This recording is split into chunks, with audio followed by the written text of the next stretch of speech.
Welcome to the bold analysis. This is going to be a brief analysis.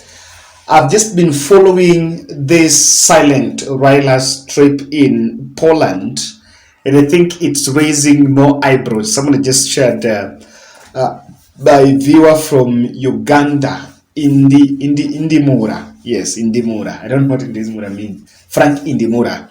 Thank you very much for this update. And he has just updated me about Raila's trip in Poland. And I've seen the photos that have been shared there. In a post that was shared by Baby Wine today, rather yesterday, it revealed Raila Odinga's trip there. And I've also looked at those who are attending.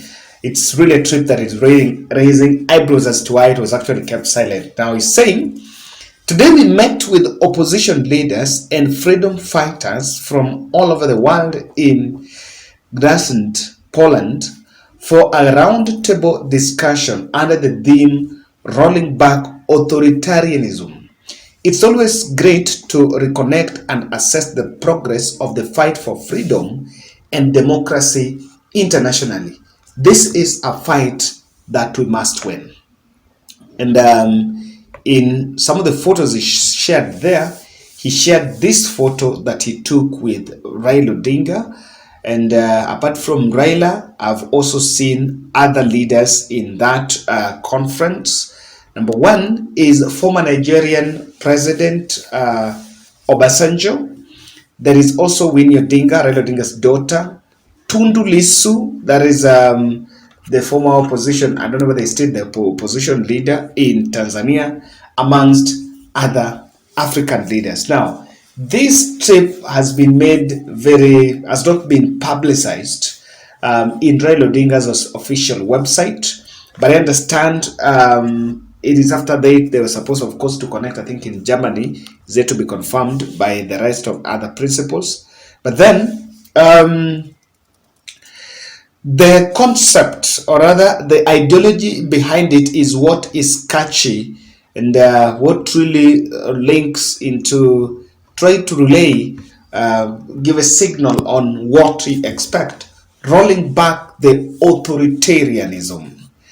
This trip, or rather this conference, is coming at a time that Africa is in crossroads. There have been outright demonstration of raw power by those in power and flawed electoral system across the continent. And of course, with the emergence, with the new dynamics of the young people coming up, which is actually constituting the majority of voters in Africa, it is, of course, something that you cannot lose to pay attention to in terms of democratization of Africa. I want us to gather the three key details of that Poland trip, why it has also been kept secret, but just allow me first to remind you about our fundraiser. We are supporting an orphanage here in Nairobi, Dagoretti, of supporting feeding programs. So we are targeting dry food to donate to a children's home on Sunday. That will be on 25th. And that's where we are reaching out to you as viewers. I know we've always done other projects, but this month we decided, no, let's wait. Let's go and also support the vulnerable. It's just a matter of saying thank you. And that's why we are running a 50 bob challenge towards this. Our target is around 50,000. We are shy, I think, by around 26,000, shy of the mark by 26,000. The children there are in the tune of 450 and more. And so it would be great for your input in this. Now, there are three interpretations of this trip. Raila Odinga, this trip came amidst some few developments. While he was away, Martha Karua announced that Azimio la Umoja are actually planning to hold Kapkunji on Tuesday. It is a rally But I listened to the president in an interview, I think in France, and warning that there is no destruction of property will not be allowed or something. They've already started profiling a rally, political rally, as a protest. It's a very old trick that I think, according to my opinion, is a bit tired. Is a tired trick that has been used over time. Now, in this, from the Poland meeting, from the Poland mission, I see a renewed push on electoral justice in Kenya and in Africa. Electoral justice. There is something that Raila Odinga has been talking about, and I think it has gotten the attention of the rest of African leaders and even the rest of the world, that there is the modern age robbery of democracy by the so-called imported electronic systems in our elections. And I think when he was giving a speech in Nigeria, ahead of the Nigerian election, he made that speech and said that Africa must be very wary of this modern age robbery of democracy. We have servers, the servers that are supposed to be play a very custody of electoral systems, are actually managed by wazungus, by foreigners. The servers are not even in this country. They're even held by some people somewhere. So the kind of manipulation, the manipulation story, the manipulation narrative that Azimio Ulamoja held is actually sold to the Africa. And I know I may not we may not get maybe sound bites from this conference, but I know very well that the 2022 electoral fraud script that Azimio Ulamoja had been talking about was at the center of it. And they're trying to pull it together. Now, this is a very prime position, and that's why I'm telling you it's a very shaking one, because for quite some time, it's only heads of state, it's only those who in government that seems to have a very strong unity fighting for, or rather together, the head of state summit. But those in the trenches fighting for democracy and freedom, they've never seen a bit of that, a united front. I remember President William Ruto, when he was a deputy president, going to campaign for Museveni, when Museveni was facing the election with Bobby Wine. But in Africa, you've not seen a situation where opposition leader supports the other.